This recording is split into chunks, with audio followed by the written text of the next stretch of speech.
Hello guys, kumusta kayo? Ngayon, papakita ko sa inyo kung ano yung ginagawa ko sa ating first batch na itinanim na kalabasa, no? At kung matatandaan nyo guys, ang mga ginawa ko dito noong mga nakaraan ay pinutulan ko ng talbos, no? Or I've done this pinching or yung tapping na tinatawag nila, yung pagpuputol ng talbos. Yung purpose nun ay para dumami yung sanga, para sumanga tumalbos siya, maraming sanga, para mula pa lang dun sa puno pa lang niya ay magkaroon na siya ng maraming sanga, no? Kasi kung hindi natin to puputulan guys, kung hindi natin to babawasan ng talbos, hahaba yung kanyang stems mula sa puno at hindi na siya magkakaroon ng maraming sanga. Ang tendency nun, hindi na siya magkakaroon ng maraming bulaklak or at bunga. Kasi samantalang kung ito ay puputulan natin na yung bata pa lang siya, no? Na yung nagbabadya pa lang siya na gumapang at pinutulan agad natin siya. So dadami yung kanyang sanga. So magkakaroon siya ng maraming bulaklak in the coming days, no? Kasi magkakaroon siya ng sanga, yung magapa na sanga, no? So ngayon, papakita ko sa inyo yung ginagawa natin at the moment. Kasi nagko-cultivate na din ako guys. At tinatambakan ko nga yung puno. At yung mga nagsanga, yung mga kantuhan ng sanga, yung kantuhan ng pinutulan natin kasi doon siya nagkaroon ng maraming sanga. At yun ang ginagawa natin, tinatambakan ng lupa, kinukultivate natin. Tapos yung main na root niya, yung main stem, yung sa pinakapuno talaga niya, ay tinatambakan na din natin, no? Tingnan nyo to. So, ayan, ganyan yung ginagawa ko, no? Identifiable naman yung cultivate, no? Diba, parang nagpabundok yan, ayan, no? Dinukalan ko yung gilid na yan. So, ayan. So, patambak sa kanyang puno. Ayan yung puno niyan. So, tinambak ko siya dun sa puno niya. Tapos ito naman, ito yung pinaka-puno niya guys, no? Tapos, nung pinutulan natin ito, dito sa part na to, natin siya pinutulan at dumami yung sanga niya. Nagkasanga siya dito, nagkasanga din siya dito. Ayan o, dito dalawa yung sanga niya. Ngayon, ang ginawa ko, tinambakan ko yung pinutulan ko dito kasi yung pinagsangahan yan guys, nagkaroon siya ng ugat. Ganon din yung nandito, no? Ayan o. So pinutulan ko yung nandyan at tingnan nyo yung mga sanga niya, yung gumapang niya, no? Ang dami na niyang talbos. So ngayon, ang ginawa ko, tinumpukan ko ulit ng lupa dito, kinultivate ko, dinukal ko, at ayan ang nangyari. Pero ang pinakapuno niya, ito na. So kung makikita nyo, ang lapad na niya, di ba? So paikot yan, dinukal ko para lumambot yung lupa, no? Ayan o. Kung makikita nyo, malalaki yung tipak ng lupa. Later on guys, at kapag yan ay inulan at ininit, yan ay magiging mabuhaghag, no? Matutunaw yung mga tipak ng lupa na yan. So, tendency, lalambot yung lupa at lalambot yung lupa na pagkakapitan ng mga ugat nitong kalabasa natin. So, ayan o. Kung mapapansin nyo, yung mga katawan niya, yung gumagapang ay halos nagpapang-abot na siya, no? Ito, galing doon sa kabilang puno. Ito, gumagapang na siya. Ito, halos nagpapanagpo na siya dito, no? Ito namang talbos na to, galing dito sa kabilang puno. Diba? Ayan, no? Diba? Itong talbos naman na to, galing doon sa kabilang puno. See? So, gumagapa na sila, utay-utay na. At hindi pa natin to naabunuhan guys, no? Itong ganito na nabungkal na natin yung lupa, a-applyan ko na ito ng fertilizer, yung ammonium, para gumapa, bumerde, at lumaki yung kanyang katawan. So, ganun din yung nandito, ano? Ito, hindi ko pa nabubungkal, hindi ko pa ito nakukultivate, at ito yung isusunod natin.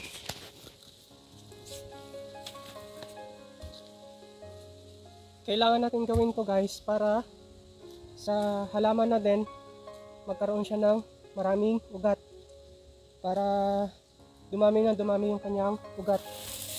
Kasi kapag ito nagbigay ng maraming ugat guys, so maraming nutrients ang kanyang makukuha galing sa lupa, no? Ang tendency nun ay mabilis siyang lumusog kasi marami siyang na-absorb na nutrients sa lupa at yung lamig ng lupa kapag nabasa, no?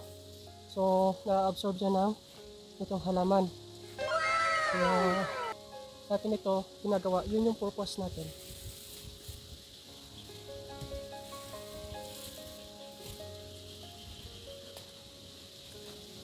Tapos, nagpupruning na din ako, no? Tinatanggalan ko ng mga patay na dahon. Yung matatandang dahon, no?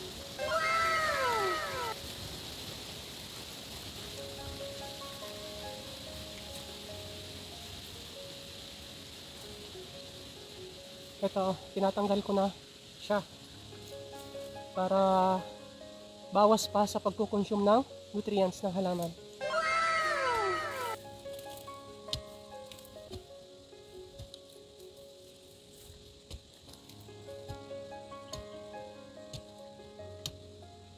Ito sa mga ganto guys, no, yung mga panandalian lang ng mga halaman, gaya nitong kalabasa, matrabaho itong gawin. Napaka matrabaho kasi attention ang kailangan nito, no? Kailangan parating malinis, parating nadidiligan, namomonitor, at hindi siya napapasok ng mga insecticides, no? Sa mga insecticides, dito yung mga bugs, yung kulay orange yung pakpak niya. So, yun yung matindi. Kapag yun ang pumasok sa mga kalabasahan at kinain ng dahon, aasahan mo, magiging bansot yung pananim. Especially itong kalabasa.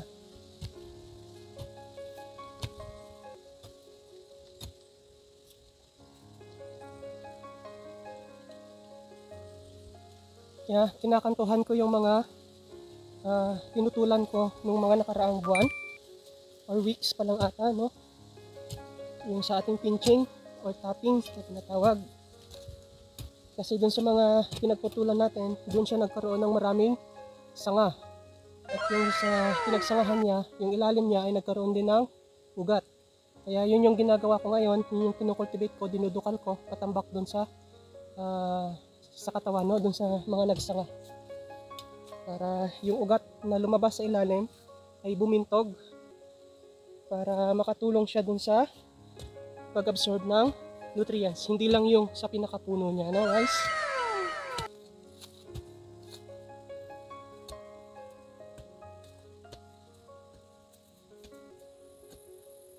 At kapag ito natapos ko, ay didiligan ko naman ng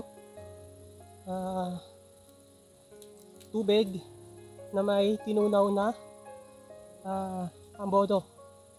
So, yun ang ididilig natin dito, no?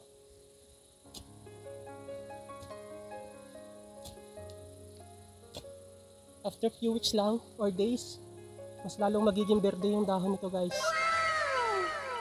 Magiging berde, lalago, at lalaki yung mga stems nito, no? O yung stalks.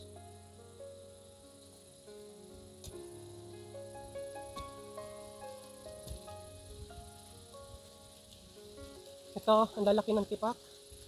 Okay lang yung malalaki ang tipak. Kasi kapag ito lumalaon guys, kapag naulanan, ulan, init, ay madudurog naman yan, no? So, mas maganda na yung pagdurog niya ay patambak doon sa kanyang puno. Kasi yun din yung kanyang pagyabo. Yayabo itong lupa.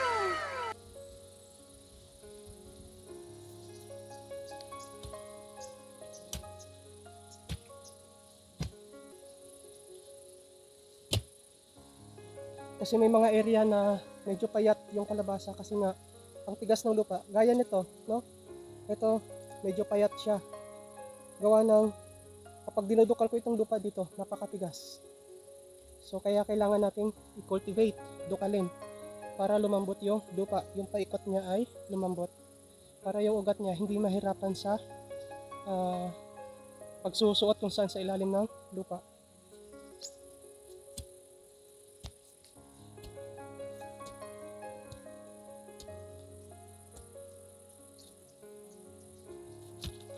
Ayan o, ang tigas.